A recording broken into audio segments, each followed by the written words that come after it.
Hello, আমি রিঙ্কি আর রিঙ্কি সিনি ব্লগে তোমাদের সকলকে ওয়েলকাম। কেমন আছো তোমরা সবাই? আশা করি খুব ভালো আছো। আমিও খুব ভালো আছি। আর আজকে তোমাদের সাথে একটা লুক শেয়ার করবো। হ্যাঁ, তবে ব্লেন্ডার করবো না, কারণ আগেকার যে তোমরা ভিডিওটা দেখেছো হয়তো, সেই ভিডিওটা করেছিলাম ওটাতে আমি প্রচণ্ড পরিমাণে ব্লেন্ডার করে দিয়েছিলাম। আমি ভিডিও অন করতেই ভুলে গেছিলাম, কিন্তু এখন সেটা হবে না, কারণ এটা একটু স্পেশাল হবে। বিকজ এটা বেঙ্গলের ইমোশনালের সাথে জুড়ে আছে, এটার সাথে তো ছেড়খানি করা যাবেই না। তো আজকে আমি করব বেঙ্গলের ট্রেডিশনাল লুক। তাহলে চলো স্টার্ট করি। প্রথমে আমি ময়শ্চারাইজারটাকে অ্যাপ্লাই করে নিই।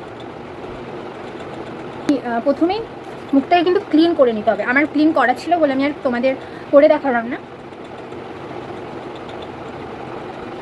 তো আমার এখানে ময়শ্চারাইজার অ্যাপ্লাই হয়ে গেছে। পরে ইউজ করব আমি প্রাইমার।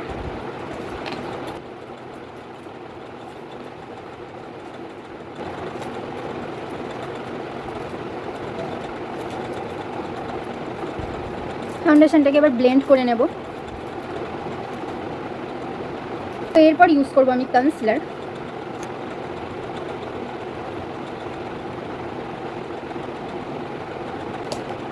তো কনসিলারটা আমি ব্লেন্ড করে নেব। এরপর আমি বেসটাকে সেট করে নেব কম্প্যাক্ট দিয়ে। এরপর আমি আইব্রোটা করব।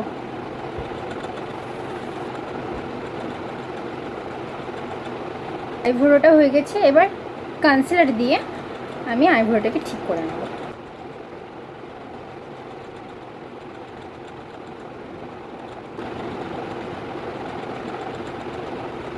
আমার বেশ কমপ্লিট। এবার আমি করব চোখ।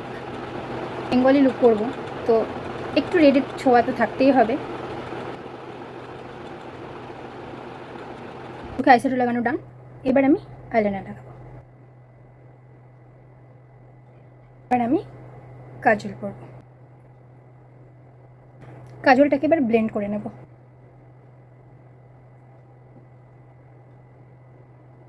এবার মাস্কারা। এবার ব্লাশার। ব্লাশারটাকে ব্লেন্ড করে নেব। এবার আমি ইউজ করব হাইলাইটার।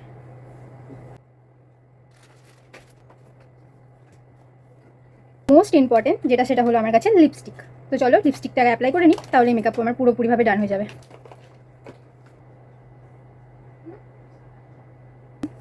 এতেই মনে হচ্ছে মেকআপ কমপ্লিট, বাট না, যেটা পরে লুকটার সৌন্দর্য আরও বাড়বে সেটা পরে আসি।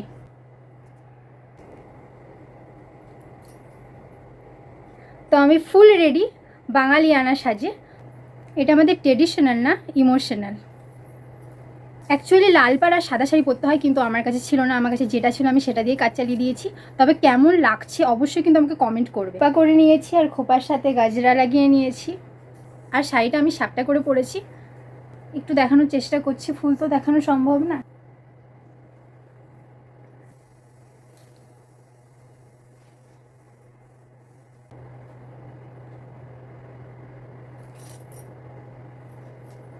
তো আমার লুক তো কমপ্লিট হয়ে গেল। কেমন হয়েছে অবশ্যই কিন্তু কমেন্ট করবে।